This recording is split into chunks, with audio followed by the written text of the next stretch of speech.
खबर आजमगढ़ जिले से है, जहां समाजवादी पार्टी के एमएलसी शाह आलम गुड्डू जमाली ने हुंकार भरते दावा किया है कि आने वाले उपचुनाव में विधानसभा की 10 की 10 सीटें समाजवादी पार्टी जीतने जा रही है। इसके साथ ही गुड्डू जमाली ने 2027 को लेकर बड़ा दावा करते हुए कहा कि इस बार समाजवादी पार्टी की सरकार बनना तय है, इसे कोई नहीं रोक सकता। इसके साथ ही गुड्डू जमाली ने जम्मू कश्मीर में समाजवादी पार्टी के मुस्लिम बाहुल्य सीटों पर चुनाव लड़ने के सवाल पर कहा कि हमारे राष्ट्रीय अध्यक्ष अखिलेश यादव लगातार इस बात के लिए प्रयासरत हैं कि पार्टी का सभी राज्यों में विस्तार हो। इसी के तहत हम जम्मू कश्मीर के इलेक्शन को भी देख रहे हैं।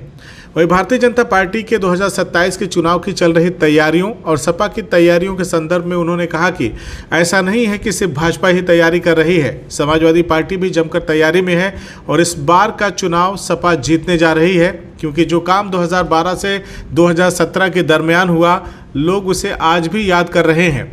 इसकी बानगी 2027 के विधानसभा चुनाव में भी देखने को मिलेगी। वहीं विधायक नफीस अहमद को लेकर पूछे गए सवाल के जवाब में उन्होंने कहा कि ये हमारा परिवार है, कभी कभी ऐसा हो जाता है। न ही विधायक नफीस अहमद की ऐसी कोई मंशा थी और न ही हमारे कार्यकर्ता की ही ऐसी कोई मंशा थी, इसलिए इस मामले को अब यहीं समाप्त कर दिया जाना चाहिए, इसे ज्यादा तूल देने की आवश्यकता नहीं है।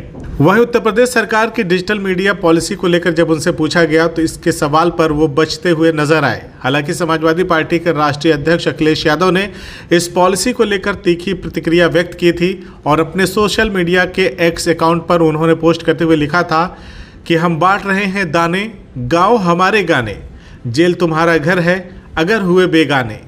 यही है उत्तर प्रदेश की भाजपा सरकार की नई सोशल मीडिया पॉलिसी का सच। ये तरफदारी के लिए दी जाने वाली भाजपाई घूस है। भाजपा अपनी करतूतों पर पर्दा डालने के लिए सरकार के चरणों में पड़े रहने वाले नए जमाने के चारण पैदा करना चाह रही है।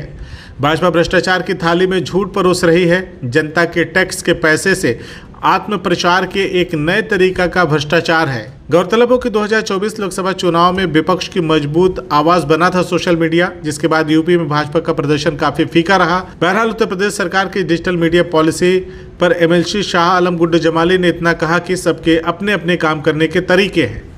देखिए, सच्चाई ये है कि इंडिया गठबंधन को समर्थन बड़ी कामयाबी मिली, इसमें कोई छिपी हुई बात नहीं है।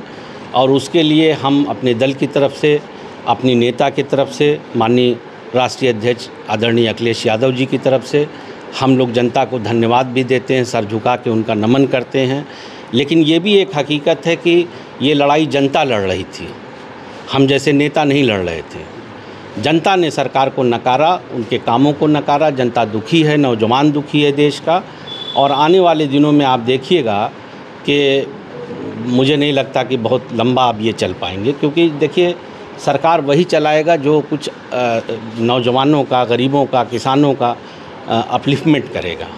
और मायूसी है, और अगर इसका कोई श्रेय जाता है कि कुछ अच्छा काम हुआ है तो हमारे नेता आदरणीय अखिलेश यादव जी को जाता है, ज़मीन पे हमारे संगठन और कार्यकर्ताओं को जाता है। हम जैसे लोगों का बस खाली एक दफली बजाने का काम है कि हमने ये कर दिया, ये कर दिया। सही बात यही है कि ज़मीन पे कार्यकर्ता करता है, ऊपर नेता की रणनीति होती है जो इफ़ेक्टिव होती है। इस बार कामयाब रही। 27 के चुनाव में क्या रहेगा? उत्तर प्रदेश बदलाव होगा,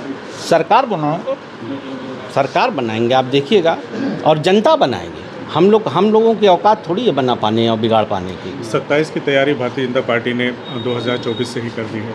जो लोकसभा में उनको करारी हार मिली, उन्होंने भी हाल ही में सदस्यता अभियान चलाया। लेकिन जो अदर पार्टियां हैं, जैसे समाजवादी पार्टी की बात करें, जब चुनाव आता है तब उसके कार्यकर्ता नेता सक्रिय होते हैं।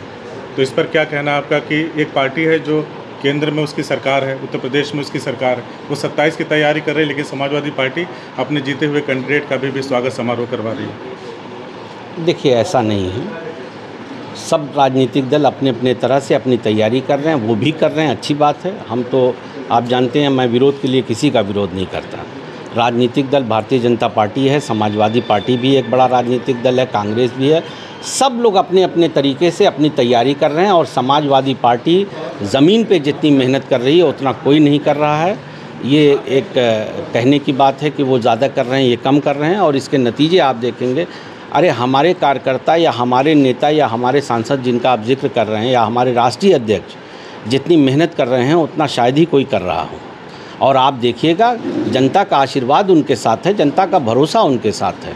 नौजवानों का, किसानों का, गरीबों का भरोसा उन्होंने करके दिखाया था 12 से 17 में। तो वो लोग दिलो जान से चाहते हैं कि ये दोबारा बागडोर संभालें। जम्मू कश्मीर के कुछ मुस्लिम बहुत सीटों पे भी समाजवादी पार्टी की नज़र है, तो क्या इस चुनाव में जा रहे हैं? हाँ, ऐसा बिल्कुल सही आप कह रहे हैं। राष्ट्रीय अध्यक्ष जी का ऐसा सोचना है कि अगर मतलब उस पर हम लड़ा सकती है पार्टी हमारी। गुड्डू भाई, आजमगढ़ में एक कार्यक्रम में सपा के विधायक नफीस अहमद हैं, उन्होंने कुछ ऐसा बोल दिया कि हम मुसलमान हैं इसलिए बोलने नहीं दिया जा रहा है, और जो कार्यकर्ता था उनको रोकने वाला मुबारकपुर क्षेत्र का था, तो उसको कुछ क्या कहना? देखिए, मैं इस पर कुछ नहीं कहूँगा, सिर्फ इतना ही कहूँगा कि ये मामला उतना था नहीं जितना ये बन गया है। और आई एम सॉरी टू से, इसमें कुछ आप भाइयों का भी योगदान है, मीडिया बंधुओं का। अरे यार, ये परिवार है हमारा। परिवार में जहाँ इतने हज़ारों लोग होते हैं, छोटी मोटी चीज़ें कभी कभी डिफरेंस ऑफ ओपिनियन भी बन जाती है। अब किसी ने कोई ऐसा नहीं कि कोई मंशा है, और जितना रिप्रेजेंटेशन मुसलमानों को समाजवादी पार्टी ने दिया है या दे रही है, अब ये कहने की बात है, शायद ही कहीं मिलता हो। लेकिन ऐसी मंशा ना तो हमारे छोटे भाई नफीस माननीय विधायक जी की थी, और ना ही हमारे उस कार्यकर्ता की थी। ये हमारा परिवार है। छोटी मोटी चीज़ें जहाँ परिवार रहता है, अक्सर हम लोग भी हैं, रोज़ जीवन में नोक-झोंक होती है अपने कार्यकर्ताओं से, लेकिन इस मामला को आप जैसे हमारे भाइयों ने तूल पकड़ा दिया। आई एम सॉरी, इतना बड़ा था नहीं, बना दिया लोगों ने। विधायक जी को ये बोलना चाहिए था, जैसे वो ठीक है गुस्से में निकल गया और नाराज़गी में किसी को लग गया, अल्लाह जाने। देखो, मैं अब उस वक्त चूँकि मैं उसको विटनेस नहीं किया, मैं वहाँ था नहीं, जी। और मेरी आदत है कि जिस चीज़ पे मैं बहुत श्योर नहीं रहता, बहुत टीका टिप्पणी नहीं करता।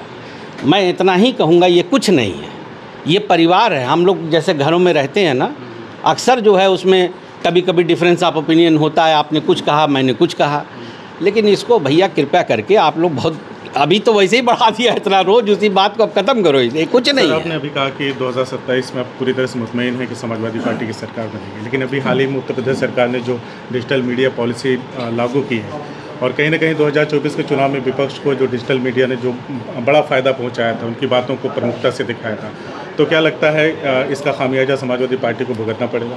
देखिए, मैं कुछ नहीं कहना चाहता, सबको अपना अच्छा है, सरकार कुछ अच्छा करेगी तो अच्छा भी कहेंगे।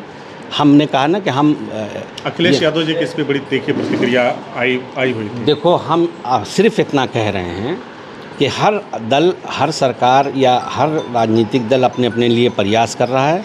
मेरा अपना ये मानना है कि 27 के चुनाव में समाजवादी पार्टी, इंडिया गठबंधन, ये लोग, आप देखिएगा, ये लोग मिलकर के सरकार बनाएंगे। CIB इंडिया न्यूज़ की सभी खबरों को देखने के लिए लाल रंग की बटन को दबाकर चैनल को सब्सक्राइब जरूर करें, घंटी जरूर दबाएं, ताकि हमारी सभी खबरों के नोटिफिकेशंस आप तक पहुंचते रहें।